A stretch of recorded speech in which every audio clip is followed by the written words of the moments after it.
मैं हूं मनीष पांडे और ये है आपका क्यूट सा चैनल मैथ इफ्तार।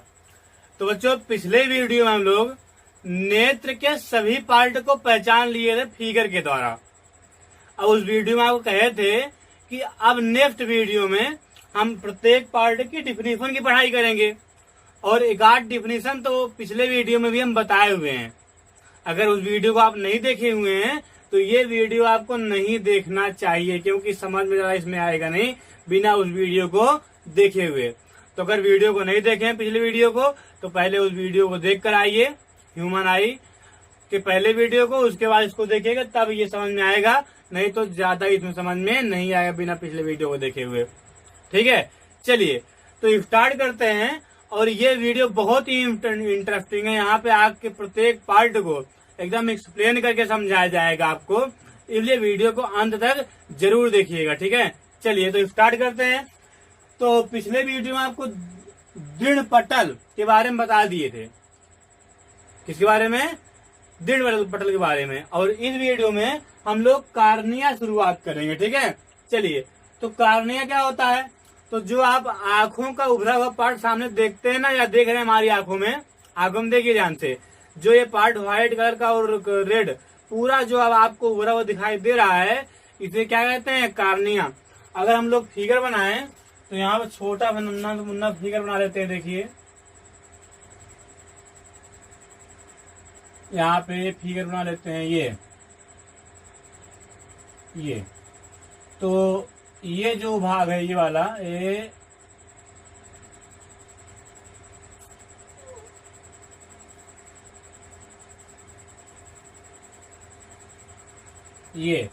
यही पार्ट उभरा हुआ होता है इतना, इसे क्या बोलते हैं? इस पूरे पार्ट को यहाँ से यहाँ तक, ये इस पार्ट को क्या बोलते हैं? कार्निया।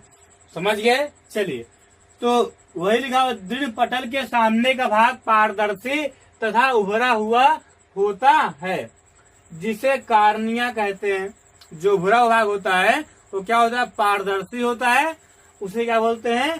कार्निया। और जो नेत्र में प्रकाश प्रवेश करता है वो इसी से होकर प्रवेश करता है। ठीक, कार्निया पहले जाएगा, कार्नियस कहाँ जाएगा? पुतली में। अब पुतली से नेत्र लेंस में और नेत्र लेंस से रेटिना पर पड़ेगा, तो हमें वस्तु दिखाई देती है। तो ये आप कहा गया है। अब चलते हैं सेकेंड डिफिनीशन पे, जिसका नाम क्या है? आइरिस। तो आइरिस क्या होता है? आप जानते हैं कार्निया के पीछे एक रंगीन और अपारदर्शी झिल्ली का पर्दा होता है। इसी झिल्ली के पर्दे को क्या बोलते हैं? आइरिस। और आइरिस के कलर पर ही मनुष्य के आंखों का कलर डिपेंड करता है। मतलब अगर आइरिस का कलर ब्लू होगा तो आंखें ब्लू दिखाई देंगी, नीली आंखें, सुंदर सी आंखें दिखाई देंगी। और अगर आइरिस का कलर जो है वो ब्राउन है तो आंखें ब्राउन दिखाई देंगी, और अगर ब्लैक है तो आंखें कैसे दिखाई देंगी? ब्लैक। ठीक है, जिस रंग की आइरिस होती है उसी रंग का प्रकाश रिफ्लेक्ट करती है, और उसी तरह का जिस रंग की आइरिस होती है उसी रंग का आंखें में दिखाई देती है। समझ गए? चलिए तो वही आप लिखा हुआ है कि कार्निया के ठीक पीछे एक रंगीन अपारदर्शी झिल्ली का पर्दा होता है, जो आंखों में प्रवेश करने वाले प्रकाश को नियंत्रित करता है। मनुष्य के आंखों का रंग आइरिस के रंग पर ही निर्भर करता है। जो अभी आपको होता है वही यहाँ पे लिखा हुआ है। ध्यान रखिएगा, जो यहाँ लिखे हुए हैं हम, इसको आपको फेयर में नोट्स में लिखते जाना है। ठीक है, चलिए तो चलते हैं नेक्स्ट डिफिनीशन पे, जिसका नाम है प्यूपिल।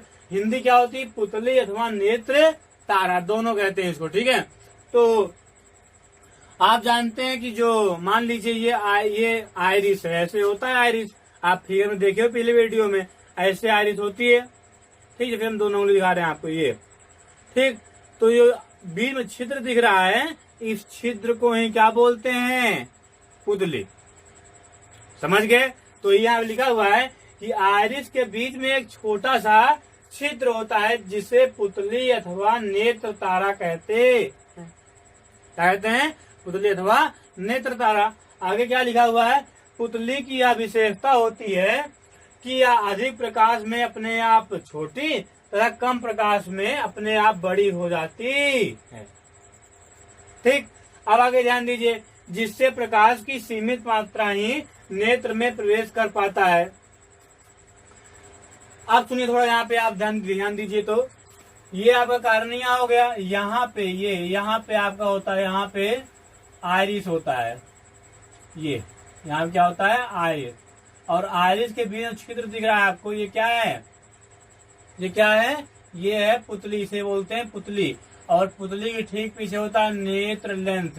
पुतली के पीछे कौन होता है, नेत्र लेंस, ये ठीक, पुतली के पीछे क्या होता है, नेत्र लेंस।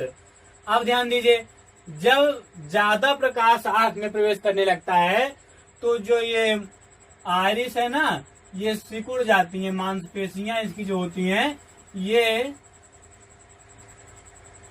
सिकुड़ मतलब सॉरी ढीली हो जाती है। क्या हो जाती है, ढीली, सिकुड़ना है, ढीली। अधिक प्रकाश आएगा तो मांसपेशियां ढीली हो जाएंगी, जिससे कि ये और पास आ जाएंगी। जब पास आ जाएंगी, पुतली से कम प्रकाश प्रवेश करेगा, मतलब पुतली छोटी हो जाएगी।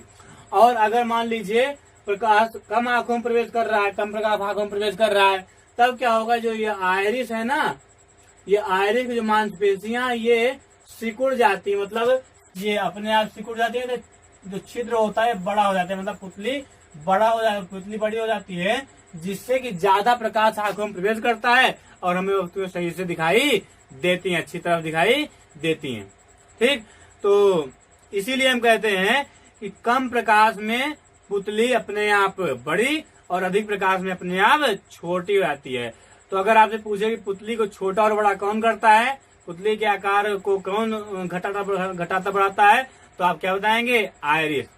जब अधिक प्रकाश प्रवेश करेगा तो मांसपेशियां क्या होंगी, फैल जाएंगी, ढीली हो जाएंगी, तो फैल जाएंगे अपने आप। और जब कम प्रकाश प्रवेश करेगा तो मांसपेशियां अपने आप सिकुड़ जाएंगी, जिससे कि पुतली बड़ी हो जाती है। समझ में आ रहा है सब कुछ? चलिए अब आगे देखते हैं हम लोग, आगे क्या लिखा हुआ है, वही चीज जो बताया अभी आपको। पुतली की विशेषता होती है कि अधिक प्रकाश में अपने आप छोटी तथा कम प्रकाश में अपने आप बड़ी हो जाती है, जिससे प्रकाश की सीमित मात्रा ही नेत्र में प्रवेश कर पाता है। जब प्रकाश की मात्रा कम होती है तो आइरिस की मांसपेशियां किनारों की ओर सिकुड़कर पुतली को बड़ा कर देती हैं। यही आपको पता है कि कम प्रकाश प्रवेश करेगा तो मांसपेशियां सिकुड़ जाएंगी, ऐसे फैली रहेंगी, सिकुड़ जाएंगे, जिससे कि पुतली जो बीच का छिद्र होगा ये बड़ा हो जाएगा। तो अधिक प्रकाश पुतली से होकर नेत्र लेंस से प्रवेश करेगा और नेत्र लेंस से रेटिना पर, तो अधिक प्रकाश प्रवेश करेगा तो वस्तुएं हमें अच्छी तरह दिखाई देंगी। ठीक, अब आगे देखिए अब आगे ध्यान दीजिए, जब प्रकाश की मात्रा कम हो, ये तो बता दिया आपको, और प्रकाश की मात्रा अधिक होती है तो आइरिस की मांसपेशियां ढीली हो जाती हैं, जिससे कि पुतली छोटी हो जाती है।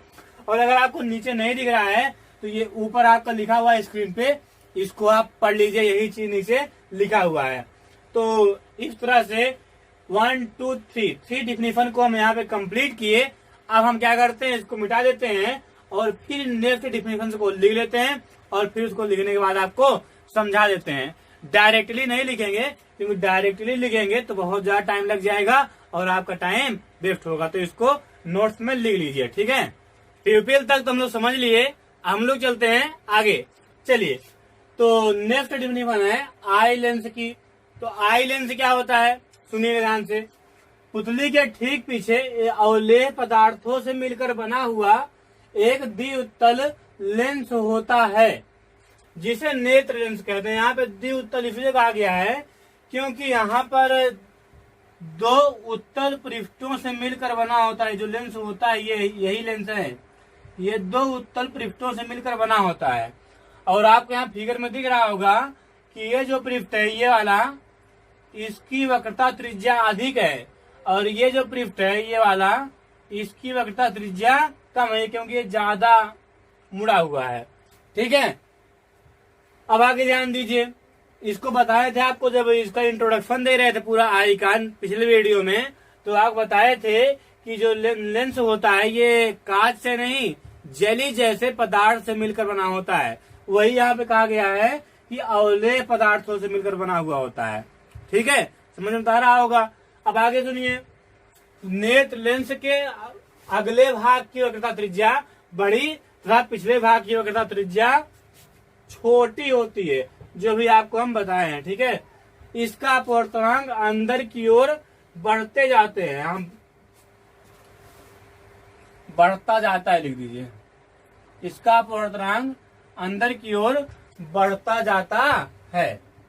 ठीक, मतलब कि जैसे जैसे इस नेत्र के अंदर जाएंगे वैसे वैसे इसके जो पार्टिकल होंगे जिन अणुओं से मिलकर बना होता है ये अणु बहुत सघन होते जाते हैं। ठीक है, इसीलिए बोला गया है कि जैसे जैसे अंदर जाएंगे वैसे वैसे इसका अपवर्तनांक बढ़ता है, मतलब सघनता बढ़ती जाती है। ठीक है, अब आगे ध्यान दीजिए, ये भी जान लीजिए इसका अपवर्तनांक क्या होता है। तो सुनिए, इसका जो बीच का पार्ट होता है, अर्थात ये पार्ट पूरा, ये यहाँ से यहाँ तक पूरा पार्ट, इसका अपवर्तनांक होता है 1.44। ठीक, अब आगे सुनिए, लेंस के चारों ओर स्थित सिलियरी मांसपेशियों द्वारा लेंस पर अधिक व कम दबाव डालकर उसकी वक्रता त्रिज्या को बदला जा सकता है। ध्यान सुनिए, अगर मान लीजिए आपको लेंस की वक्रता त्रिज्या बड़ी करनी है तो सिलियरी जो ये मांसपेशियां हैं, ये है सिलियरी मांसपेशियां, ये सब दोनों, तो ये पकड़ के लेंस को थोड़ा खींच लेती है, जिससे कि इसकी वक्रता त्रिज्या बढ़ जाती है, और वक्रता त्रिज्या बढ़ जाती है तो इसकी फोकस दूरी भी बढ़ जाती है। और अगर मान लीजिए वक्रता त्रिज्या कम करना हुआ, तब क्या करेंगे, तब ये सिलियरी मांसपेशियां हैं ये फैल जाती है, ढीली हो जाती हैं, जिससे कि अगर कम करना हुआ तो ये ढीली हो जाती हैं, और ढीली होने के बाद क्या होता है कि ये लेंस जो होता है छोटे में आता है, मतलब इसकी वक्रता त्रिज्या जो है वो छोटी हो जाती है। समझ गए? अब आगे ध्यान दीजिए, जिससे उसकी फोकस दूरी भी बदल जाती है। तो ये हम आई लेंस को पूरी तरह से डिफाइन कर दिए। आई लेंस को क्रिस्टलीन लेंस भी कहते हैं, जान लीजिए क्या बोलते हैं, क्रिस्टलीन लेंस। ठीक, चलिए अब चलते हैं नेक्स्ट पर, जिसका नाम है एक्वस हमर, जलीय द्रव, या इसे नेत्रोद भी कहते हैं। क्या बोलते हैं, नेत्रोद। नेत्रोद मीन्स क्या होता है, नेत्रोद वही जब आपको कोई मार देता है, चटाक चटाक चटाक, तो आप क्या करते हैं, रोने लगते हैं। तो रोते हैं क्या बहता है, आंसू। बस वही को डिफाइन कर रहे हैं यहाँ पे। क्या होता है, मान लीजिए अगर आप क्लास में हैं और टीचर आपको किसी कारणवश पिटाई कर दिया, तो आप कभी कभी रो भी देते हैं, तो वही जो रोने के बाद गिरता है उसे बोलते हैं आंसू। तो वही आंसू को डिफाइन करने जा रहे हैं, जिसे साइंस की भाषा हम लोग जलीय द्रव या नेत्रोद कहते हैं। ठीक है, चलिए, तो कार्निया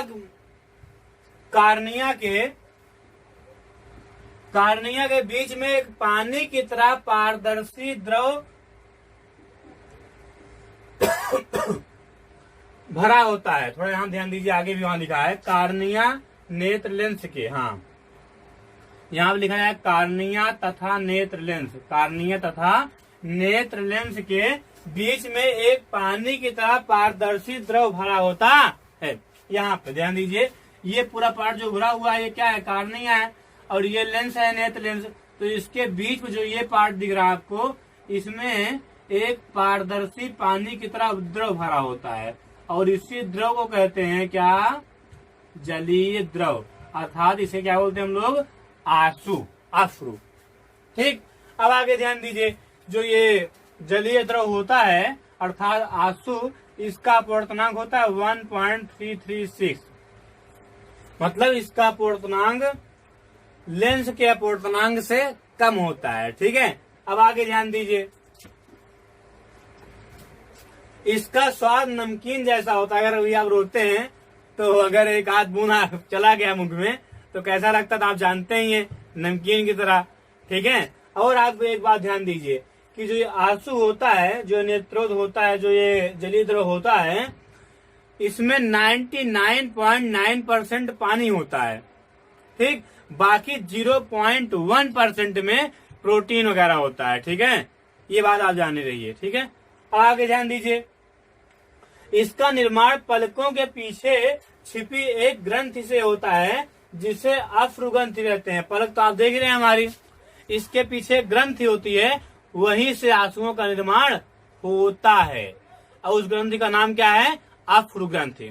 अब आगे सुनिए, इसका पूर्णांक 1.336 होता है, अभी आपको बताया गया।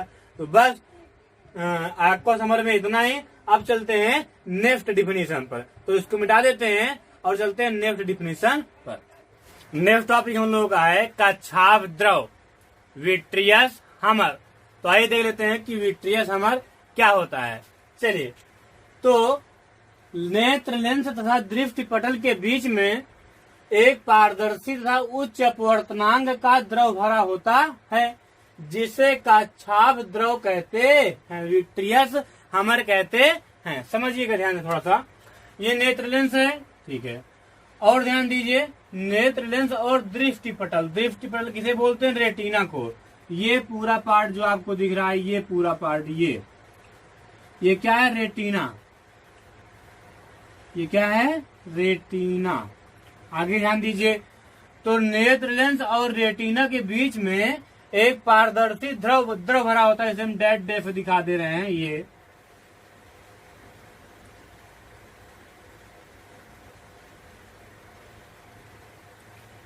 इसी द्रव को क्या कहते हैं? कच्छाप द्रव विट्रियस हमर।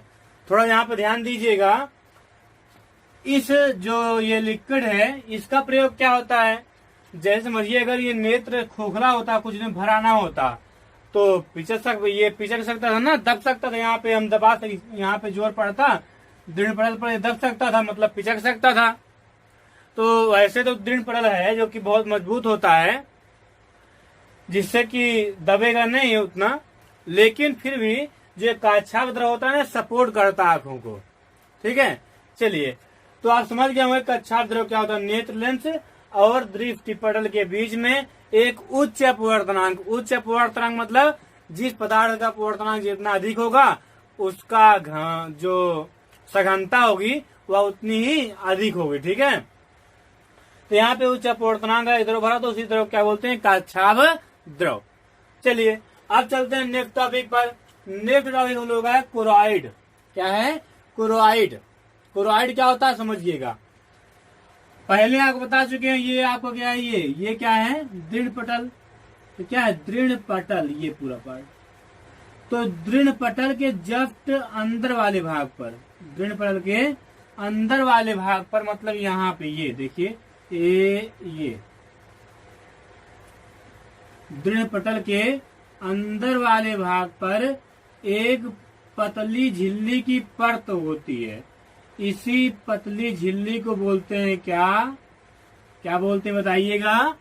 कोरॉइड। ठीक, और एक बात ध्यान दीजिएगा, ये कोरॉइड का जो कलर होता है ना, इस कोरॉइड का कलर जो है वो होता है ब्लैक। इसको हम आपको पहले बता दिए थे जब इंट्रोडक्शन दे रहे इसका।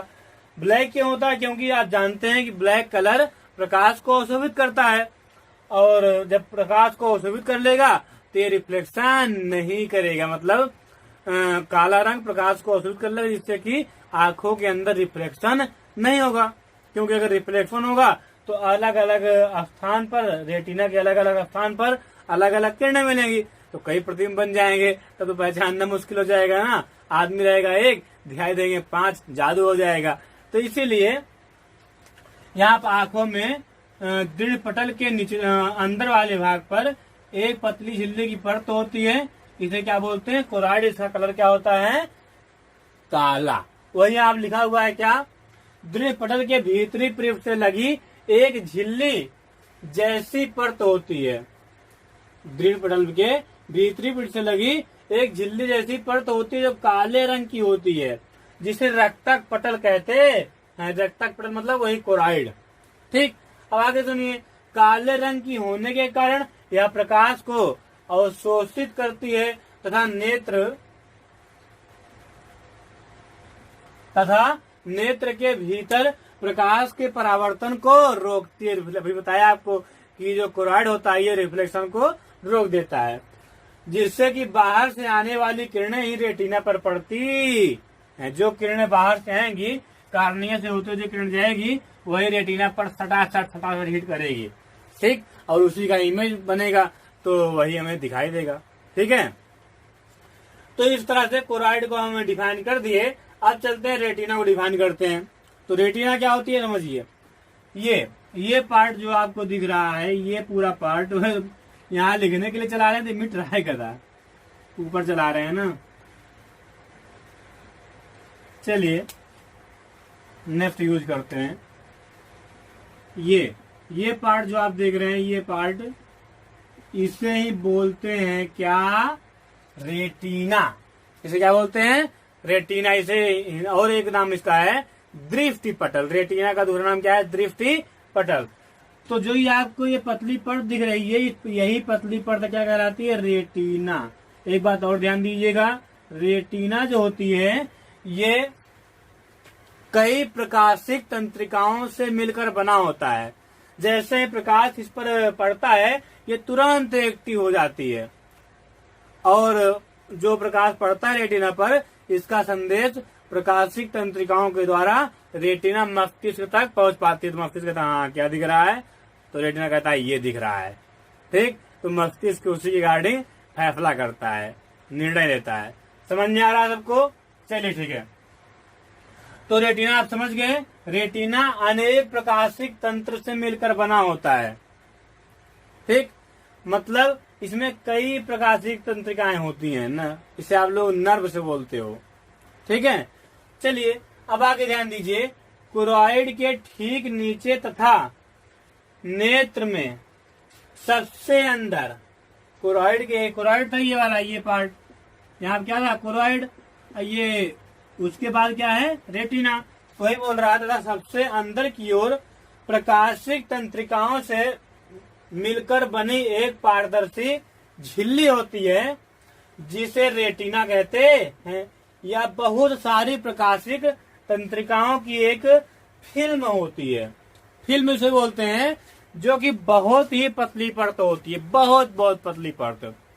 फिजिक्स में हम लोग, अगर हम लोग क्लास 11th की बात करें, तो जो आप कभी वॉशिंग पाउडर डाल करके जब कपड़ा धुलते हो तो उसमें जो बुलबुले बनते हैं, तो उस बुलबुले की जो मोटाई होती है, उस बुलबुले की जो मोटाई होती है, वही उसी को हम बोलते हैं फिल्म। मतलब समझ लीजिए फिल्म कितनी पतली होती है। ठीक, वही बोल रहा है यहाँ पे, मिलकर बनी एक पारदर्शी झिल्ली होती है। हाँ, प्रकाशिक तंत्रिकाओं से मिलकर बनी एक पारदर्शी झिल्ली होती है जिसे रेटिना कहते हैं। यह बहुत सारी प्रकाशिक तंत्रिकाओं की एक फिल्म होती है। मस्तिष्क को वस्तु के रंग, आकार आदि का ज्ञान रेटिना के द्वारा ही होता। अभी आगे होता है कि मस्तिष्क तक वस्तु के प्रतिबिंब का संदेश कौन पहुंचाता है, रेटिना। ठीक है, चलिए अब हम चलते हैं आगे। तो इसको आप लिख लीजिए नोट्स में, और हम बात करते हैं नेक्स्ट टॉपिक पर।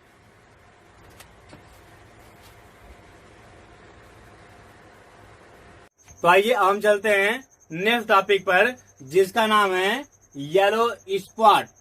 तो येलो स्पॉट क्या होता है नेत्र में, इसको देखिए, सुनिएगा।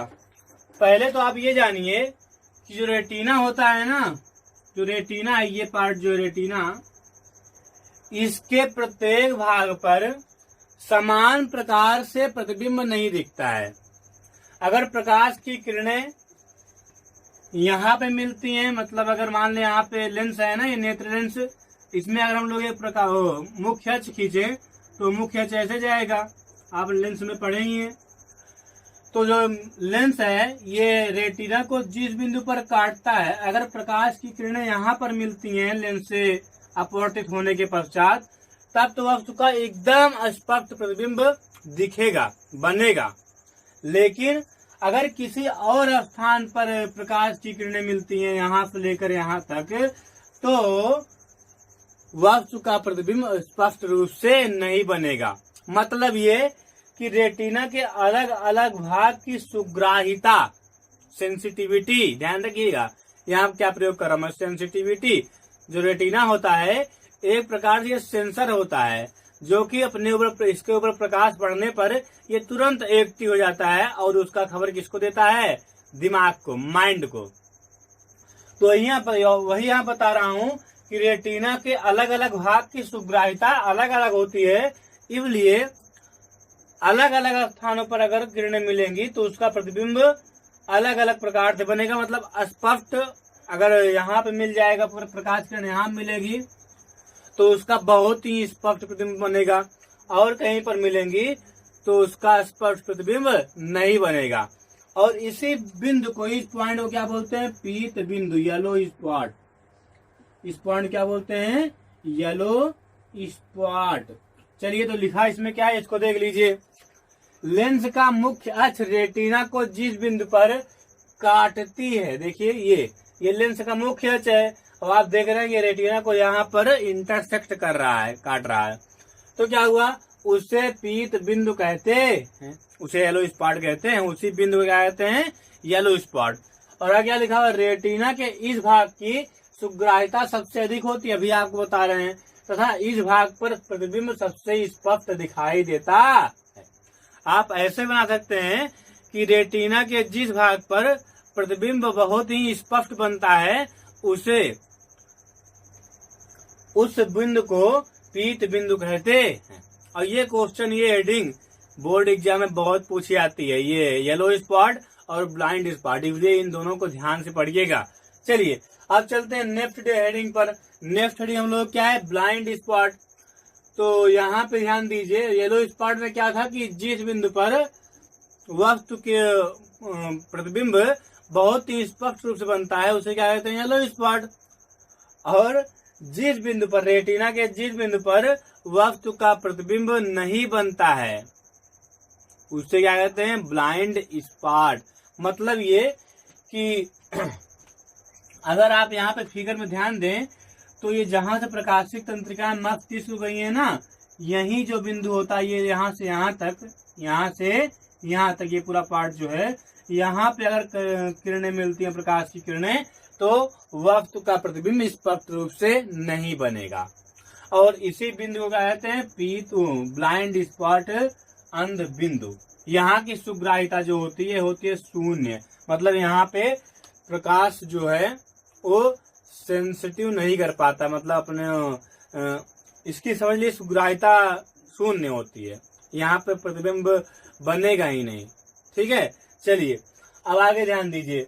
ब्लाइंड स्पॉट में लिखा गया है, देखिए, जिस स्थान पर प्रकाशिक तंत्रिकाएं रेटिना को छेद कर मस्तिष्क को जाती हैं, बताया ना, ये देखिए यहीं से जाती हैं प्रकाशिक तंत्रिकाएं, ये उस स्थान की प्रकाश की सुग्राह्यता शून्य होती है, अतः इस बिंदु पर प्रतिबिंब नहीं बनता है।